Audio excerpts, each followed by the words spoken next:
we set some big milestones for May of 2021. So let's take a look and see what's happening in the Reno Sparks and Northern Nevada real estate market for the month of May. Let's take a look.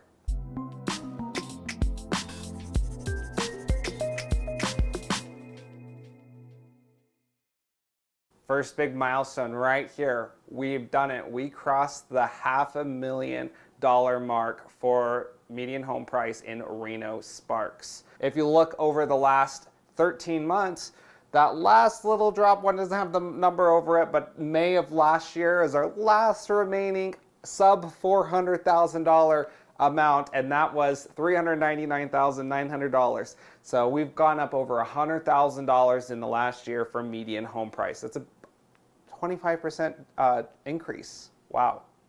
Now this one's been trailing downwards, the days to contract. So how many days it takes to get an accepted offer on your home? It's down to 2 weeks now, 2 weeks on average. And in most cases, it's really just a weekend if you have it priced well in the area it is.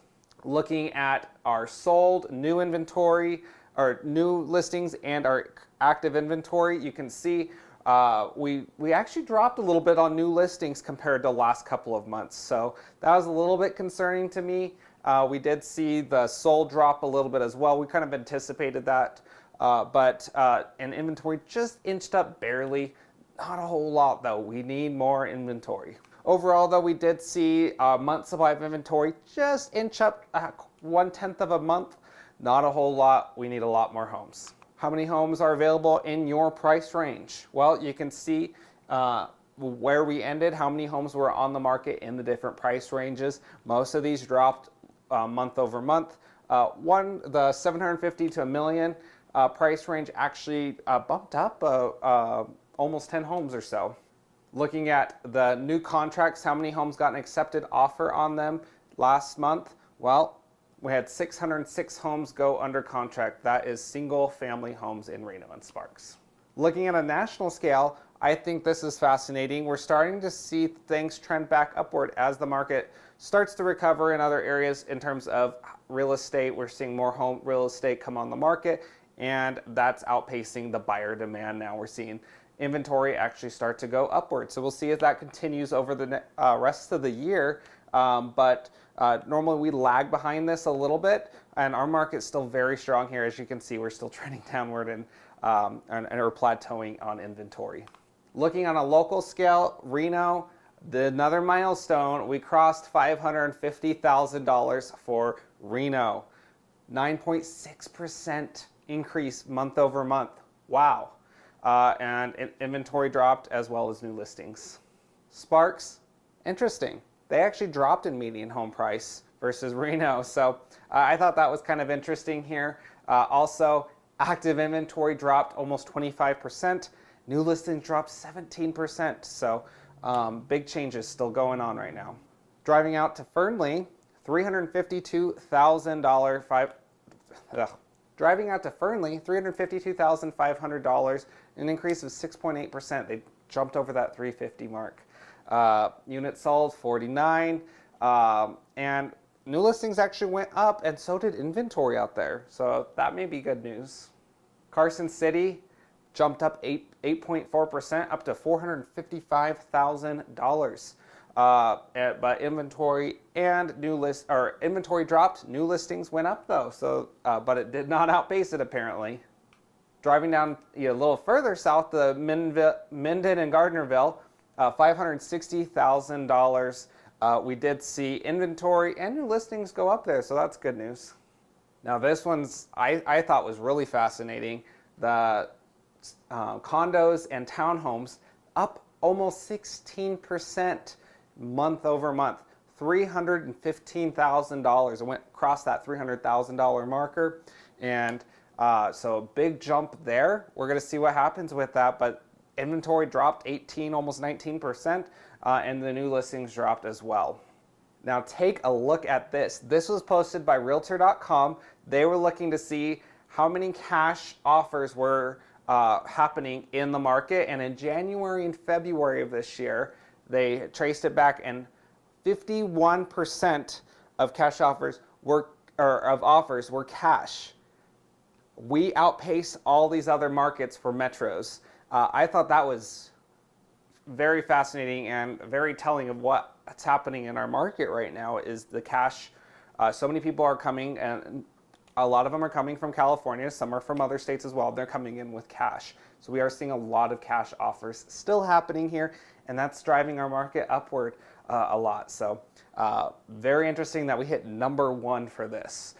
Number 2 in Wisconsin was only 40%. So it was a big jump from number 1 to number 2. Now this graph might be a little bit confusing, so let me kind of explain it, what the housing affordability index is. This is looking from 1990 to today. The orangish color that you see there is actually during the recession that we had, and during that, homes were obviously more affordable. We saw home prices plummet, and so in turn, a lot of them became more affordable because of that. Now, over the last couple of years, you see that the affordability index number has went up the last couple of years. So that's great news.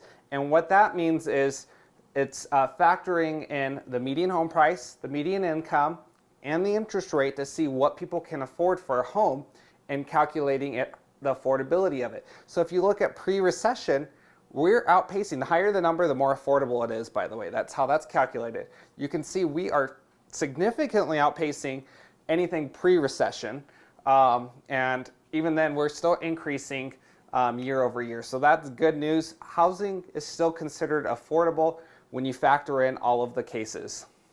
Now this quote, I'm not a big fan of putting long quotes on here, but I thought this was a really interesting quote. Looking back at the bubble years, house prices exceeded house buying power in 2006 nationally. But today, house buying power is nearly twice as high as the median sales price nationally. Many find it hard to believe, but housing is actually undervalued in most markets, and the gap between house buying power and sales prices indicate there's room for further house price growth in the months to come. This was from a chief economist from First American. I think that's huge, and I mean, I kind of agree with that. So looking at this graph here, this is kind of showing based off the median income, off median price of a home, compared to 2006 and pre-recession as well. You can see that affordability, you only needed, or right now you only need on average, nationally numbers, this is 14.4% of your monthly income to purchase a home, versus back in 2006 you needed a quarter of your income. So thought that was really interesting. I always like to finish off with mortgage rate projections. Where are they going? They're still very low. All these figures pretty much forecasts got dropped a little bit, so good news there if you're still looking to buy. They aren't anticipating them to jump as much as they originally thought, but they are still going to start trending upwards. So we don't know when that will happen, when they'll jump up, but they're still very low right now. Let's get connected and see how we can help you purchase a home and qualify for really low interest rates. So if you have any questions, please reach out to me. More than happy to answer any of your questions. Put my information in the description box below. I really appreciate it. And if you want to watch any of my other videos, click on them over here. I'm doing my events videos again, so watch out for those events if you're looking for something to do in Reno Sparks in Northern Nevada. And don't forget to subscribe. Hit that like button, and I'll see you next time. Thanks for watching.